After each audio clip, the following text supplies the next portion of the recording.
Welcome to the Choose on Purpose podcast. I'm Becky Ploutz, your host, and today we are focused on the wisdom of women. And specifically, I am joined by my friend Angie, who is in the Boise, Idaho area.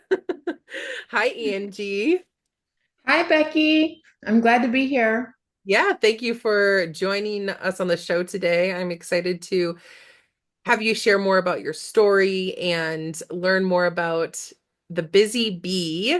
And I would also love to just share that Angie and I have known each other probably for about 7 months, maybe a little bit less than that even. And we met through a women's connection company, and then we actually have got to meet in person, which I love to highlight. That we got to meet up in person, even if it was briefly. So I'm in Wisconsin, she's in Idaho, and I was in Idaho and got to see her. So happy to see you again and get to virtually connect. This is always super fun. Yes, yes. The polka dot celebration was an awesome event. So when we got to meet in person, that was awesome. Yeah. It's a good mix of business and personal fun and connecting. Yes, there was a lot of energy. Boise, Idaho didn't see it coming. People in No. the streets were like, in fact, there was a last month's meeting. There was a woman who came and said that she ran into a group of ladies, wearing pink and orange in downtown Boise, and we're like, "What are you guys doing?" Like, they're all full of energy. And they shared with her, and she was like, I'm going to look it up and I'm going to go to a local chapter meeting. And so she was there that night. And she did. Yep.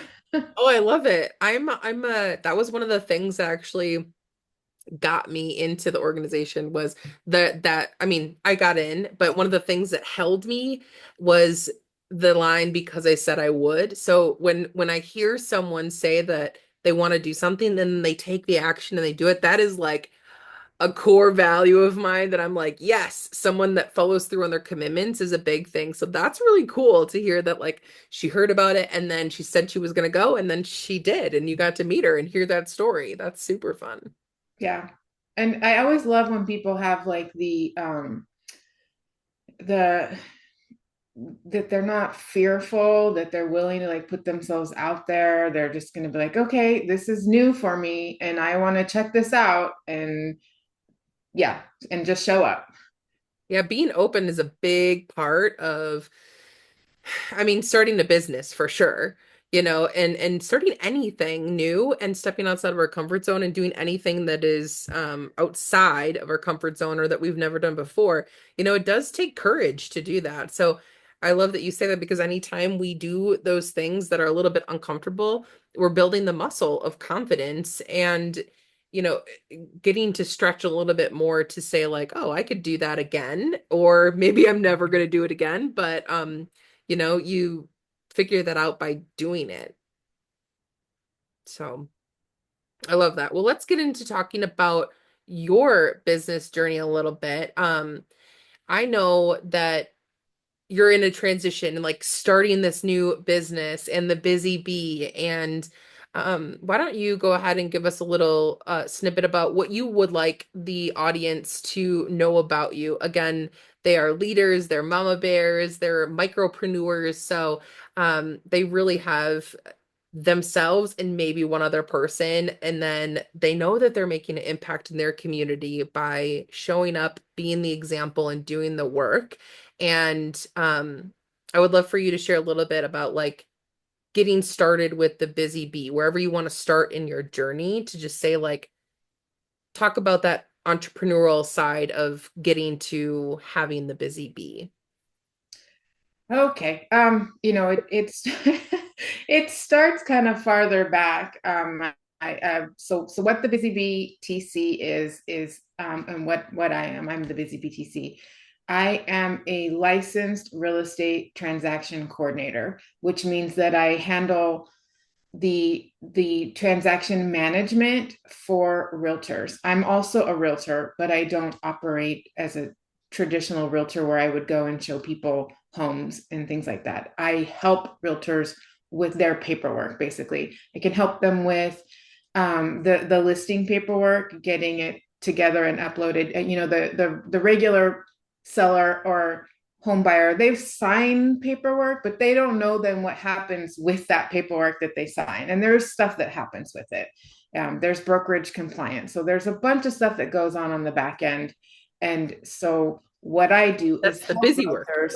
Right. It's the busy work. And some realtors don't like that part of the job. Yeah. That's the part that maybe they find tedious because it's the paperwork side of the job. And maybe they just want to be out there, talking with people and looking at houses and doing that kind of thing. So that's where I come in, is to kind of help realtors get back to doing what they love, which is probably interacting more with their clients and doing that. So then I help them by being in the office and being able to respond, with within, pretty quickly with what they need help with, and making sure that all the T's are crossed and all the I's are dotted, with the contract side of the paperwork. Um, I got into the business as a traditional realtor and just found that I liked the back end side myself. I kind of excelled in that side. I'm not afraid of that side. I can be more detail oriented and more organized, um, where maybe I didn't really like showing houses on a Saturday afternoon. I'm kind of more structured. And so I just kind of like that side better. Mm. Um, I started in the industry in 2014, but then left the industry in 2019 to help a business that I owned with my husband, an HVAC business. So from 19 until 24, I was more actively working as a business owner, an HVAC business owner with my husband. But we sold that business in 24, earlier 24. And so then I found myself with, what now? What do I do with my life now? Yeah. Do I, pivot? I'm 50 years old and wow, like am I starting over again in something else? And I decided I never 100% left the real estate business. My license was still active all that time. It just wasn't working in that business full time anymore.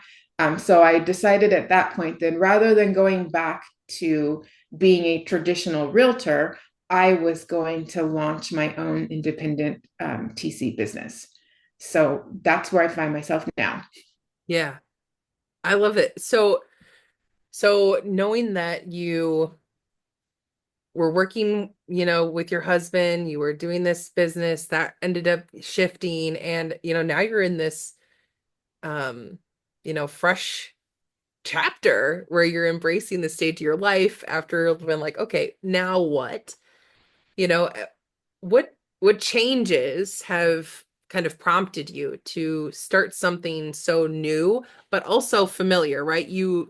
I hear you saying like you took the pieces that you loved and that you really enjoy about the industry for real estate, and then you're making it like what you want to actually focus on versus doing all of it.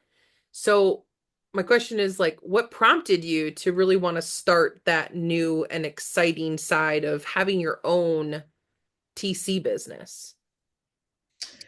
I still have that entrepreneurial type spirit of still wanting to do my own thing and be my own boss and grow my own business versus maybe growing somebody else's business. Although I'm helping realtors grow their own business, with their side, but I'm not an actual employee of the realtor. I'm more of a consultant, someone extra that they work with, like a team member. But Hmm. so we're kind of mutually growing each other's business. So I still want to grow something. I enjoy that aspect of it.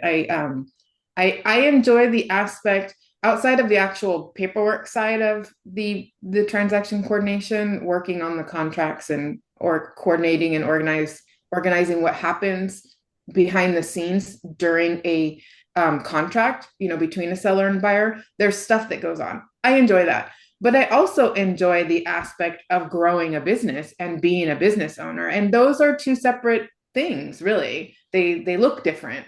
Um, but I still enjoy them both. So that's, yeah.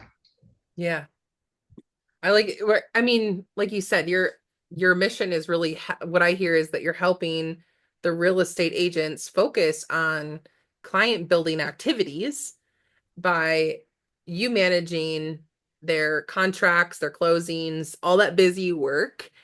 And, I love that you highlight that you're organized because that's probably a key thing that, I mean, our listeners can really relate to is like, finding someone to help with the busy work or the things that you feel less strong in so that you can focus on the things that, can generate more revenue for your businesses as a whole, right? Like we all need to be doing that as micropreneurs or entrepreneurs, just doing those things and focusing on how we want to grow our own businesses, like you said, and leaning into how to grow and have that self-empowerment is really getting support from someone that knows what the heck they're doing and removing those administrative burdens, right? Is a big part of, I mean, a lot of businesses, but I don't know anything really about real estate and I picture paperwork, because Yeah. of contracts and all the I agreements. know. It's a myth that people think that real estate agents don't do anything. They Oh, do. There's a lot of stuff that goes on behind the scenes besides just negotiating a contract for somebody or listing a home and taking pictures of it. There's a lot that goes on behind the scenes. yeah. Can you share any examples of how your work as a TC, transforms a realtor's day-to-day operations? Sure. So traditionally, what would happen is that the transaction coordinator manages the contract. So we have special software that helps us keep track of important dates. So with a contract, it will list out dates that they're part of the contract. So if dates like you have to have a inspection done, if you're going to have an inspection done when you're buying a house, you have to as a buyer respond with what you found in your inspection by a Mm, certain date. If you're going to request that the seller fix something, if you don't respond by that certain date, then you're out of luck because you've missed the date to say, hey, yeah. there's, this window's broken. Would you replace this window? Whatever the circumstances are, right? So, and then there's dates where they have to have their financing released by. So there's a series of dates that have to be met. So as a transaction coordinator, we keep track of everything and then keep the contract moving at the pace that it's supposed to be at, that it's supposed to move at so that we meet those dates.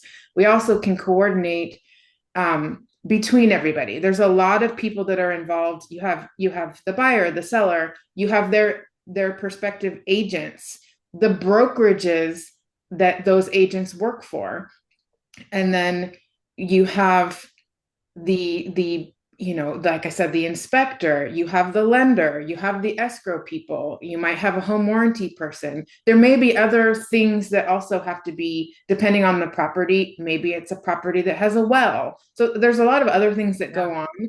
And traditionally, the TC would coordinate all of that so that and then an agent is involved in what's happening, but it gives the agent the room then to kind of take a breath so that someone else is keeping track of all those dates and sort of reminding them. So let's say they have other new clients and they're going to go show their house. Say maybe they're going to be out all day long showing a new client houses, but yet they're already working with the client that has to have something done. The paperwork side has to be done that same day. So sometimes they're juggling a lot of different things, and we're just taking one of those balls, you know, out of their hand and helping them carry that ball so Yeah. that they're not dropping the balls, so that Mm-hmm. they can focus on stuff that they also need to focus on for growing their business, but they're not dropping any balls because we're helping them carry them on the back end. So Yeah. I don't want to say that they're not involved at all because they are. They still have their hands in it, and um, It depends on the agent. Some agents are fine with their TC coordinating or actually interacting with their client. So whether that's their seller or their buyer, and then some agents maybe they don't want you as a TC to interact directly with their clients, but they want you to help them stay on track. So Yeah. maybe it's a reminder in the morning of, hey, these are the things that you need to make sure happen today with your client. These are the deadlines that have to happen by today or tomorrow or however you're reminding them. So it depends. There's a couple of different ways to approach it and how each individual agent wants you to handle things.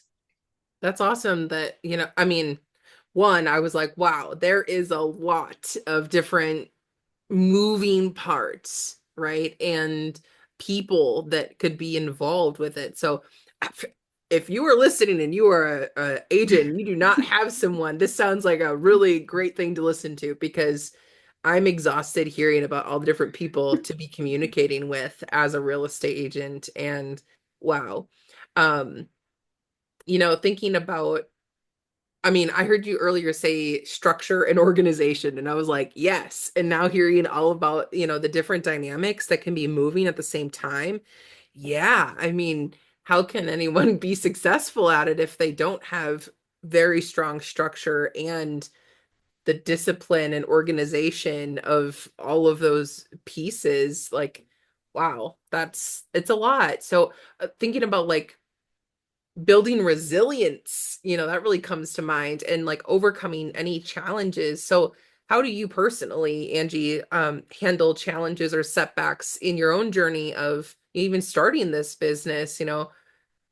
How might your experience help our listeners with building more resilience from your experience? How did you handle challenges or setbacks?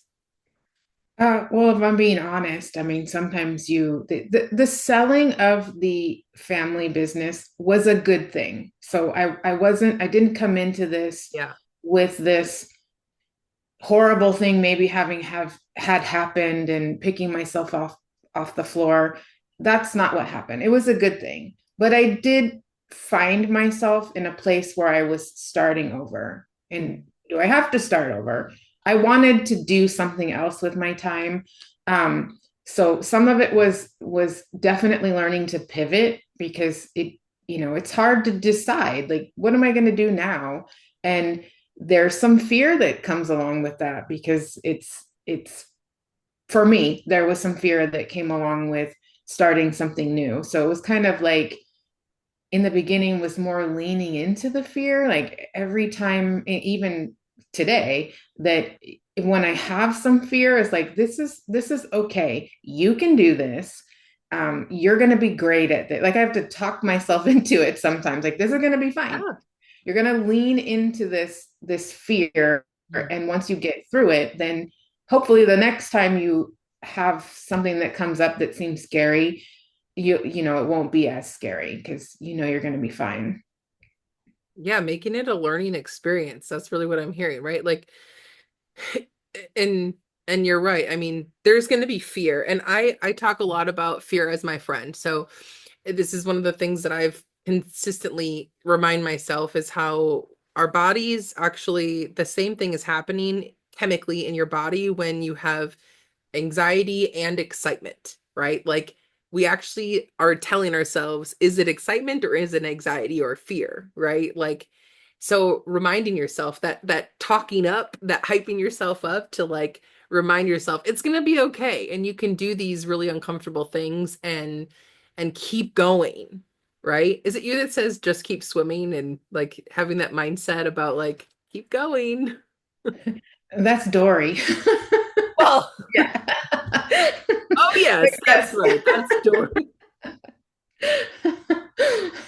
Oh, I love it. I mean, we can take a lot from Yeah.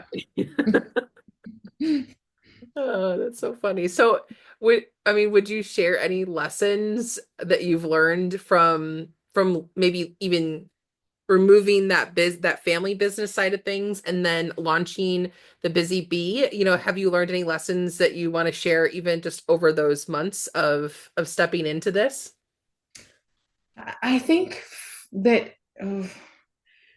one thing that I've learned over the years, especially with the family business, because there was a beginning to that one as well, Sure. was kind of, doing what you can. Sometimes things seem so big, like the end goal where you want to be seems so far away that Mm, that's a fear too of like, I don't know how I'm going to get from here to there because the gap seems too wide for me to cross.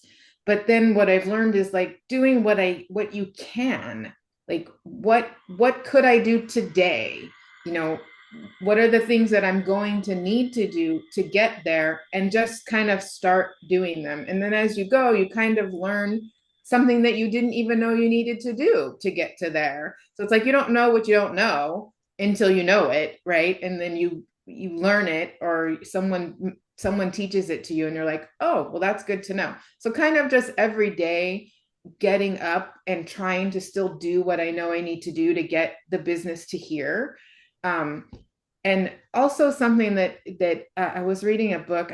It's called The Travelers. Oh, no, I can't remember what the whole name of it was, but um, where it talks a lot about the choices that we make. And so I've really been resonating with that lately. Is that it's too easy to act like we are where we are because like as though we're a victim, when the reality is that most of the time where we are because of choices that we made.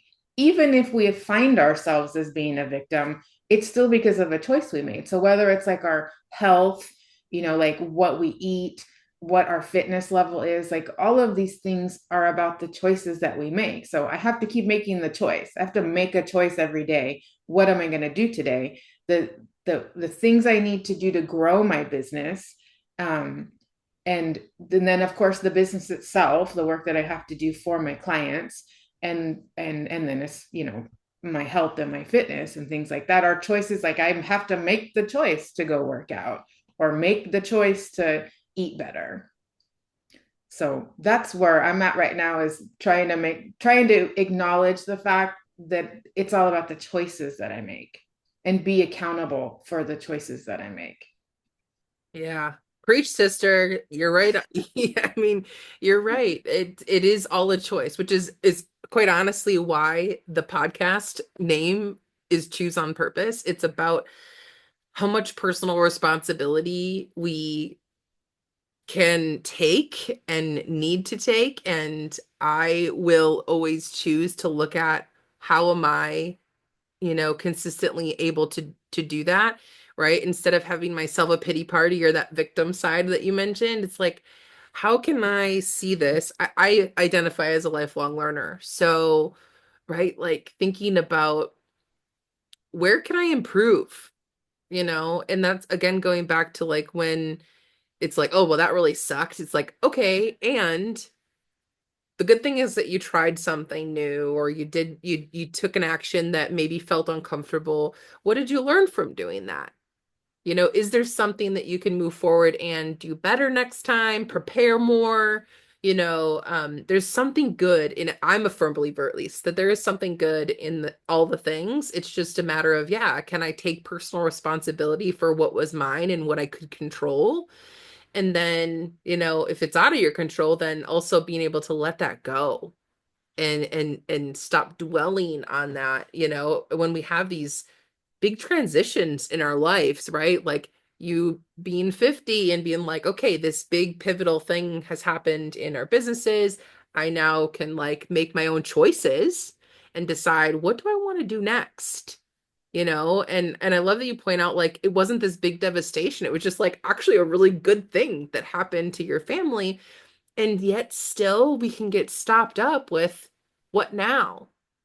Because it's kind of like the universe opened up and it was like you could do anything you wanted to do, right? Like then it was sometimes more overwhelming, would you say, that you like could do whatever you wanted and make that choice too versus yeah, I don't know, there's something about that when you said that I wasn't really sure, but like it wasn't something devastating that happened, it was actually good.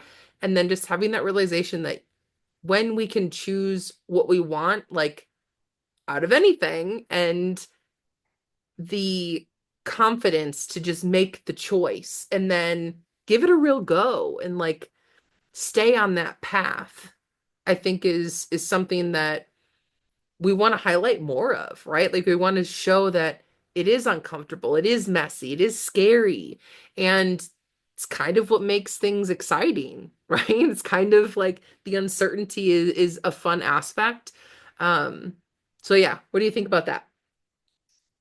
I mean, I agree. Sometimes it's nerve-wracking or hard to lean into wanting to learn something new.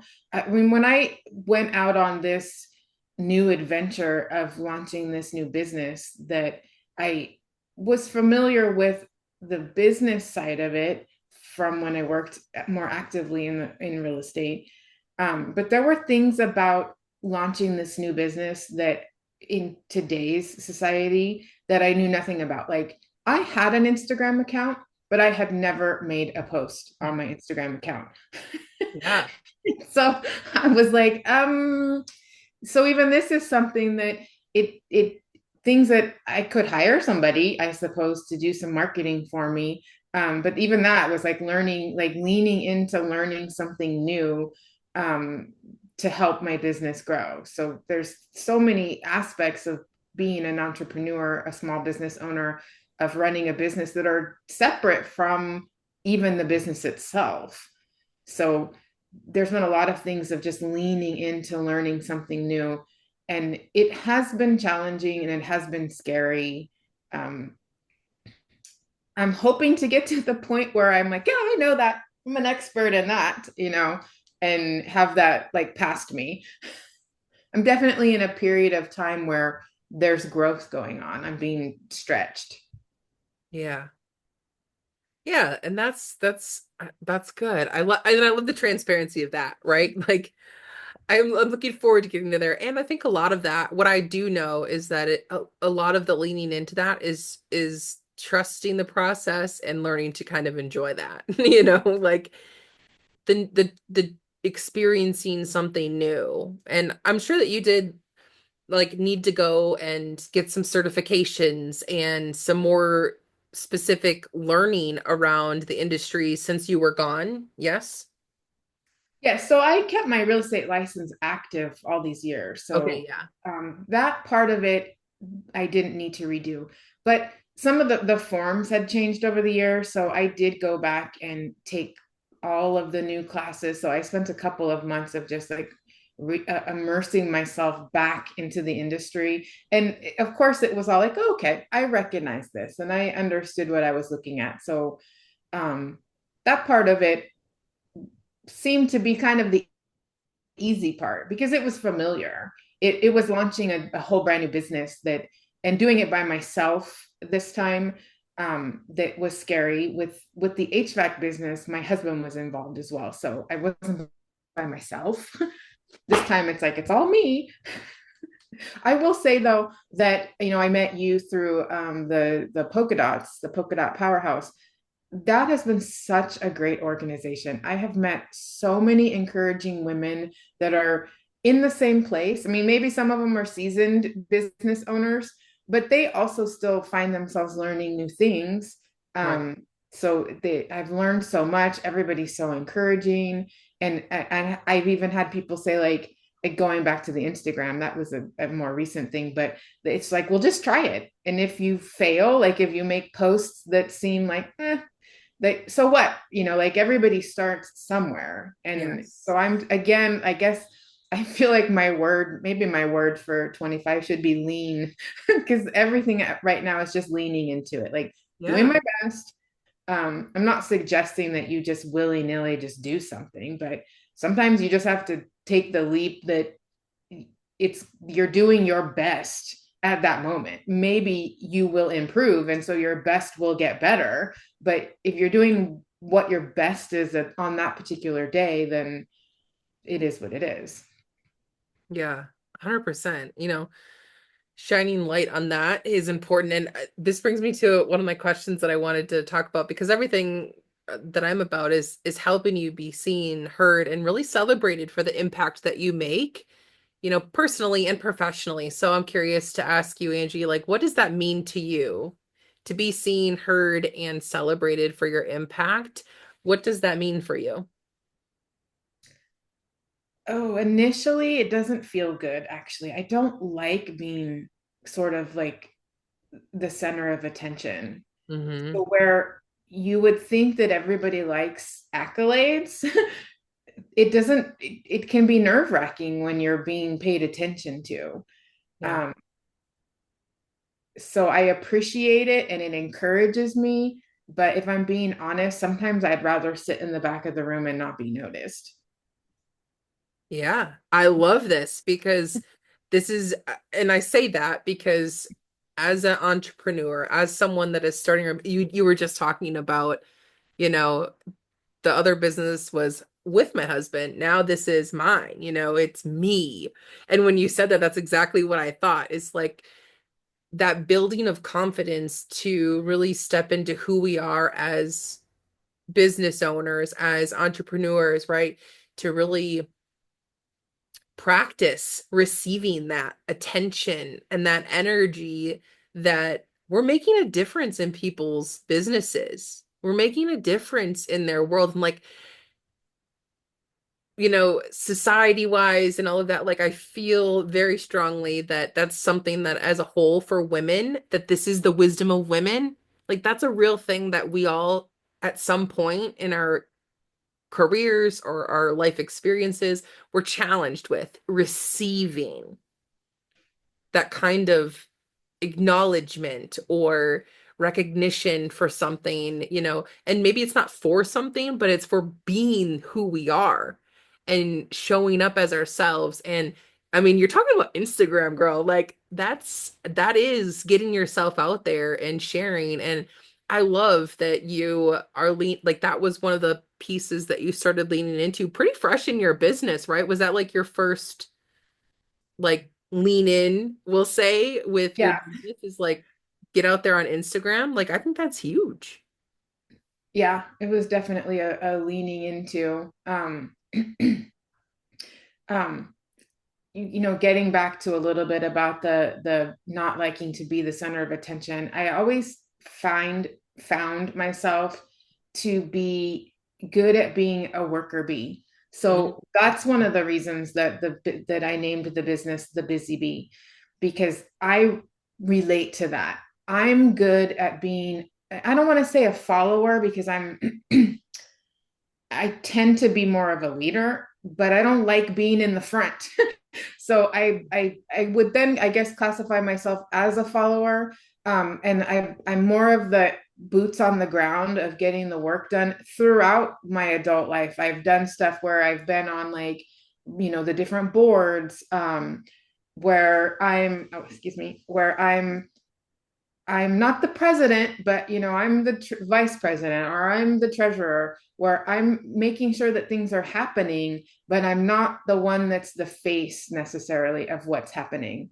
And that was the case even with the HVAC business. It was like it's easy for me to be the person getting things done as long as I can point at my husband to say like, but almost like it's his business because he was the one that had the HVAC background Mhm. when we started that business initially back in 2016.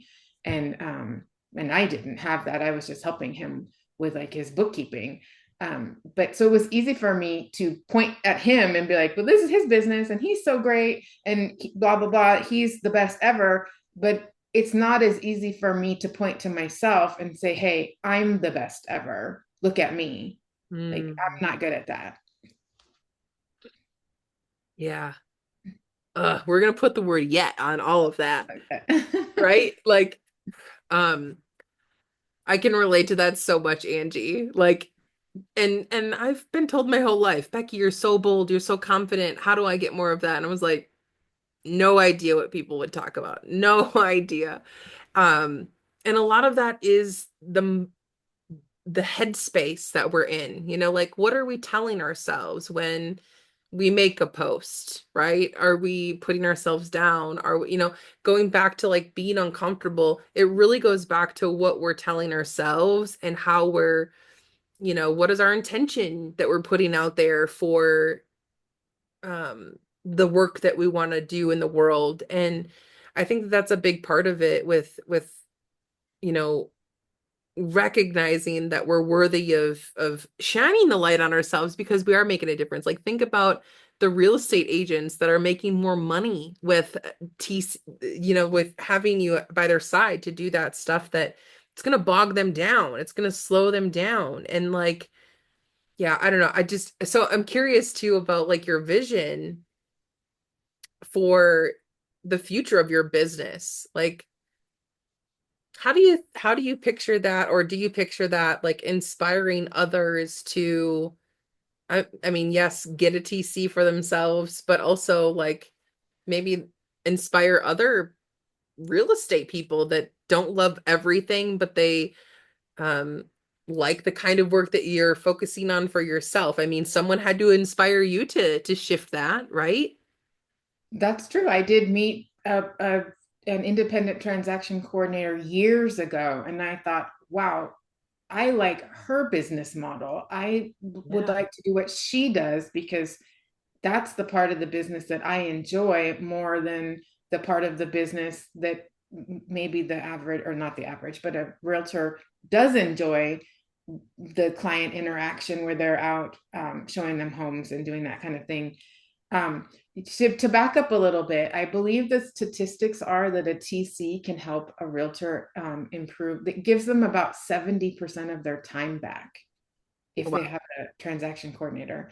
And so that would give them 70% time more to go out and find new clients, which could, basically grow their business by that much because they're out there meeting new people, maybe taking some of that time back to do the stuff that grows their business while they have a TC back at the office, basically helping them with that. So, um, but as far as inspiring others, I mean, I have learned so much from other TCs in the industry right now.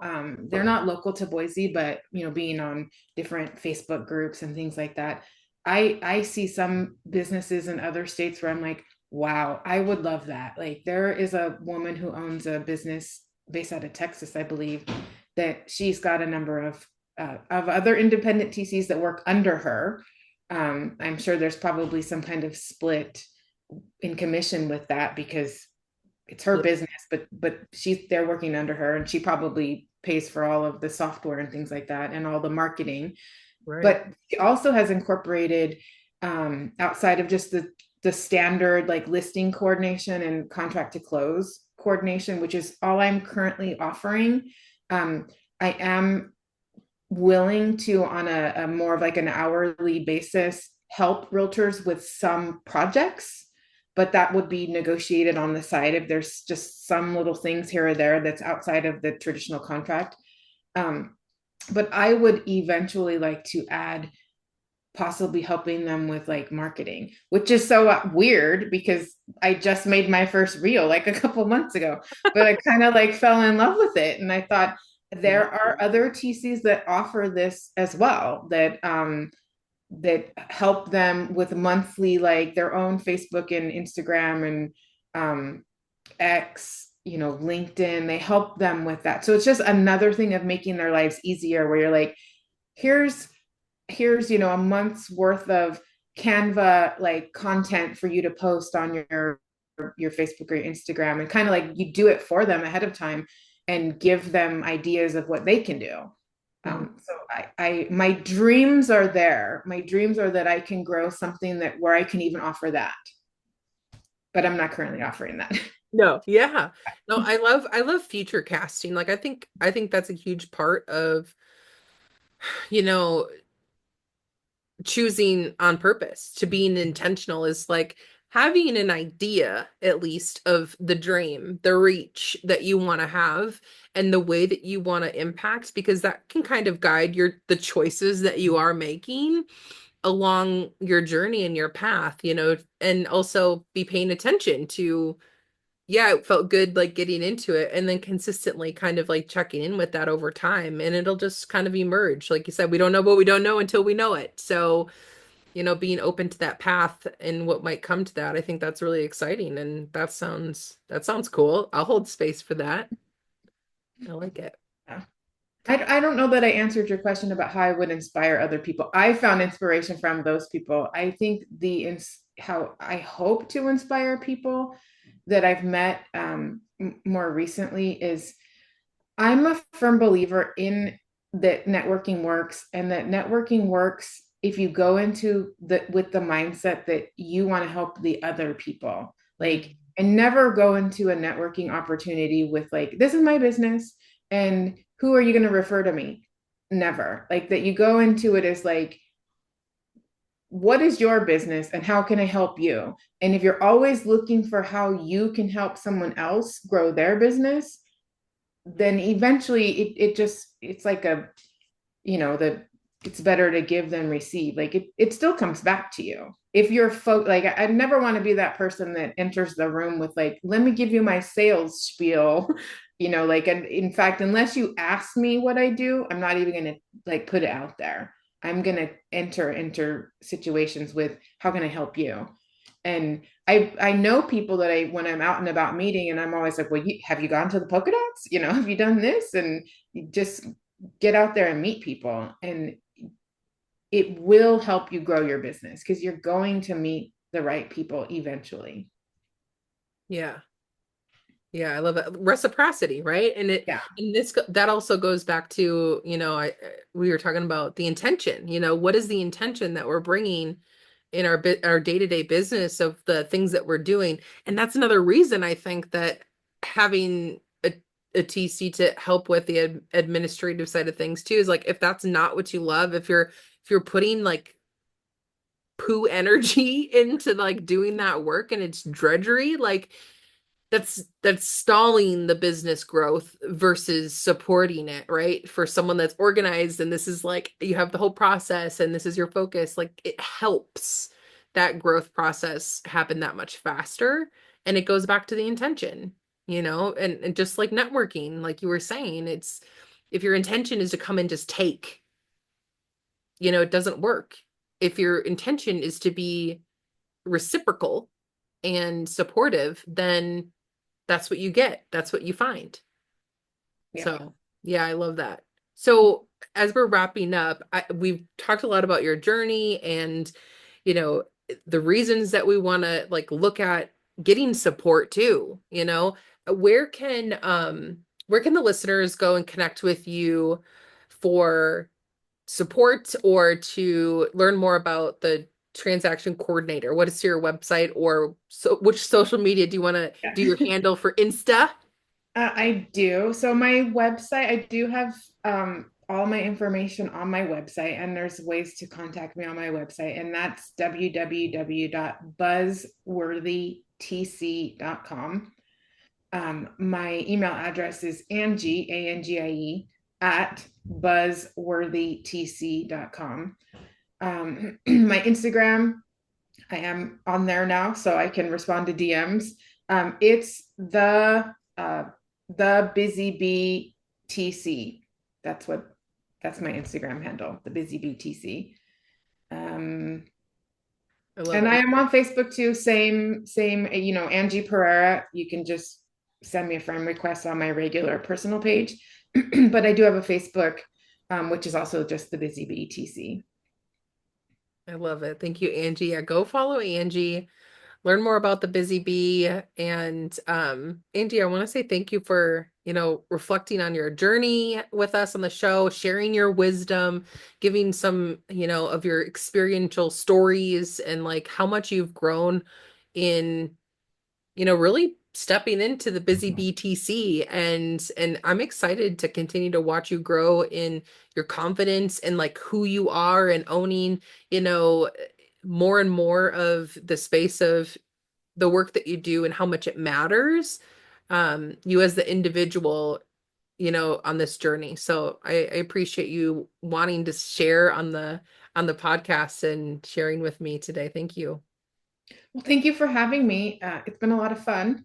Um, I hope that I can choose on purpose myself going forward. Yeah, I mean, you're already doing it, right? Continue to follow your gut, your intuition on the things that feel good to you, the clients that feel really good to you. Follow that. Like that's my biggest thing. Like follow that and learn from, the mistakes that we make. Learn from the imperfection of stepping through to do the thing today and maybe tomorrow it's not the same thing. And Right. yeah, so I appreciate that and the honesty in the journey that you were sharing with us and your expertise. That's what we want here. That's how we continue to choose what's right for us is just know that we can choose again. Right. Well, we'll have another wise woman on the series coming soon and make sure that you subscribe and share this episode, leave a review, make sure that you go and connect with Angie and yeah, thanks for choosing on purpose. We will see you next time. Thank you again, Angie. Thank you.